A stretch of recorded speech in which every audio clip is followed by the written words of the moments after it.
आज मैं आपको पढ़ाता हूं ओ का दो ऐसे उच्चारण जिसमें बहुत कंफ्यूजन होती है। लोग बहुत कंफ्यूज होते हैं कि इसका उच्चारण ऊ करना है या फिर बड़ा ऊ करना है। इसमें 90% लोगों को बहुत समस्या होती है उच्चारण करने में। तो यहाँ पर मैं आपको बता दे रहा हूं, यदि आप इस नियम को जानेंगे, समझेंगे, तो आप आसानी से शब्दों का सही उच्चारण कर पाएंगे। तो चलिए मैं आपको बताता हूं। यहां पर देखिए, जो ओ का उच्चारण होता है, एक होता है छोटा ऊ और एक होता है बड़ा ऊ। और इसमें यह भी नहीं होता है कि एक सिंगल ओ है तो उसका उच्चारण छोटा बड़ा कुछ भी हो सकता है। तो कैसे होगा? तो ये चार्ट मैंने यहाँ पर बोर्ड पर दे दिया है। यदि आपको कम दिख रहा है, इसको आप जूम कर लें और जूम करके इसको देख लें कि क्या कौन कौन से इसके नियम हैं। यदि इन नियम को आप समझ गए तो आसानी से आपको इन शब्दों को उच्चारण करने में कठिनाई नहीं होगी। तो यहाँ पर देखिए, मैं जो पहला बता रहा हूँ, पहला जो पैटर्न है इसका और साउंड इसकी ध्वनि क्या होती है, और अगला है इसके रूल हैं और एग्जाम्पल, यह उदाहरण है। तो यहाँ पर सबसे पहले पैटर्न हम समझ लेते हैं। यहाँ पर ये कह रहा है कि डबल ओ प्लस के डी टी। यदि इसमें कह रहा है कि डबल ओ के बाद यदि के डी या टी आता है तो उसका उच्चारण, ओ का उच्चारण क्या हो जाएगा? ओ का उच्चारण छोटा ऊ हो जाएगा। तो इस बात को आपको ध्यान रखना है।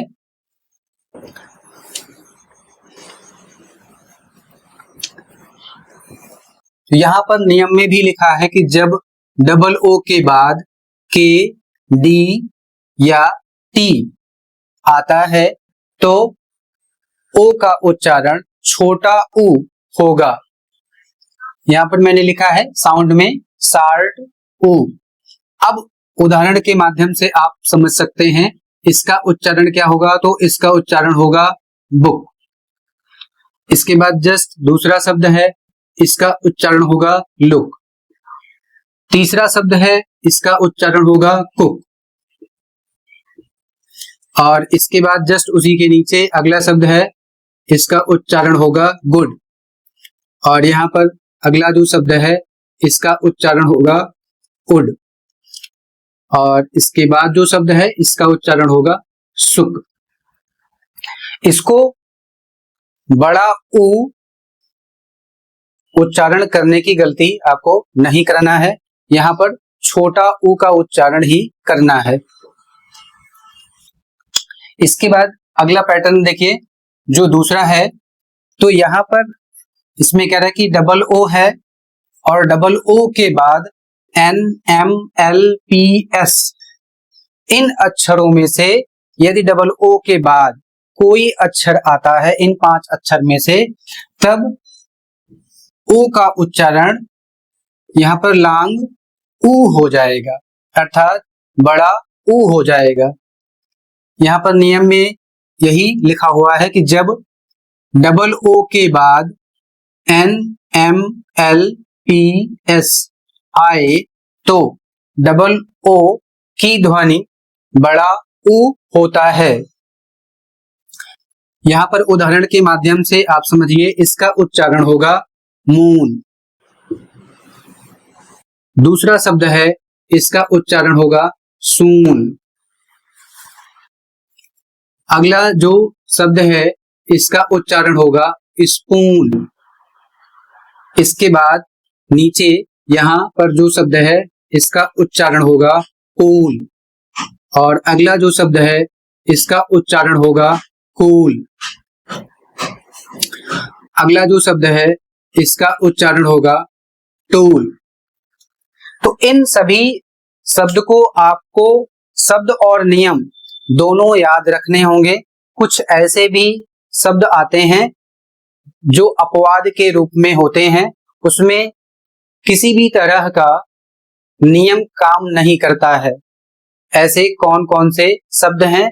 तो बहुत से ऐसे शब्द हैं जो अपवाद के रूप में होते हैं, उसमें कोई नियम नहीं काम करता है, तो इन शब्दों को भी आपको ध्यान रखने की जरूरत है। यहाँ पर मैं नीचे आपको बताऊंगा कुछ ऐसे शब्द, यहाँ पर देख सकते हैं, यह जो शब्द है यह अपवाद के रूप में है। तो अब यहाँ पर मैं आपको तीसरा बता रहा हूं। तीसरा यहाँ पर है एंड विथ डबल ओ।